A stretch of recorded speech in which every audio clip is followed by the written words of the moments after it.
Hi, நான் மேகலா. ஐப்பசி மாதத்தில் வர பௌர்ணமி திதி இந்த வருஷம் 2024 நவம்பர் மாதம் 15ஆம் தேதி வருது. அன்றைய கரணம் பவம். இந்த நாளில் லட்சுமி நரசிம்மர் வழிபாடு செய்கிறது ரொம்ப நல்லது. அரசாங்க வேலை தேடுறவங்க, பதவி உயர்வு வேணும்னு நினைக்கிறவங்க, இராணுவத்துறை காவல்துறையில் சேரணும்னு நினைக்கிறவங்க, சமையல் துறையில் சேரணும்னு நினைக்கிறவங்க, செங்கல் சூளை வியாபாரம் செய்கிறவங்க, மருத்துவ படிப்பு படிக்கணும்னு நினைக்கிறவங்க, ஆராய்ச்சி சம்மந்தமான படிப்பு படிக்கிறவங்க, வீடு நிலம் வாங்கி விற்கிறவங்க, இந்த மாதிரி தொழில் செய்கிறவங்க, இந்த மாதிரி தொழில் சார்ந்த படிப்பு படிக்கிறவங்க இந்த நாளில் லட்சுமி நரசிம்மர் வழிபாடு செய்யலாம்.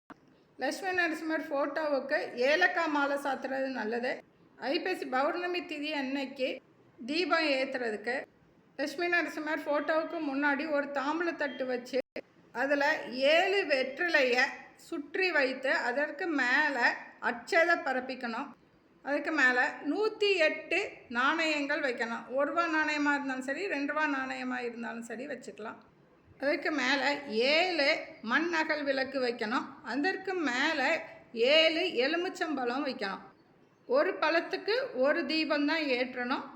தாம்பூலத்தட்டு, மண் அகல் விளக்கு, எலுமிச்சம்பழம் இந்த 3லையுமே மஞ்சள் குங்குமம் வச்சுட்டு அந்த 7 எலுமிச்சம்பழத்துலையும் புங்க எண்ணெய் ஊற்றி தாமரை தண்டு திரி போட்டு தீபம் ஏற்றணும். ஓம் லட்சுமி நரசிம்மரை போற்றினுங்கிற மந்திரத்தை 108 தடவை சொல்லி அட்சதையால் அர்ச்சனை பண்ணணும். நெய்வேத்தியம், நீர்மோர், பானகம், எலுமிச்சம்பழம் சாதம் இதெல்லாம் நெய்வேத்தியமாக வச்சு வழிபாடு செய்யலாம். இந்த வழிபாடை ஐப்பசி மாதம் பௌர்ணமி அன்னைக்கு வெள்ளிக்கிழமை வருது. இந்த வெள்ளிக்கிழமையில் இருந்து தொடர்ந்து 7 வெள்ளிக்கிழமை வழிபாடு செய்யலாம். எல்லோருக்கும் லட்சுமி நரசிம்மர் ஆசி கிட்டட்டும். தேங்க்யூ.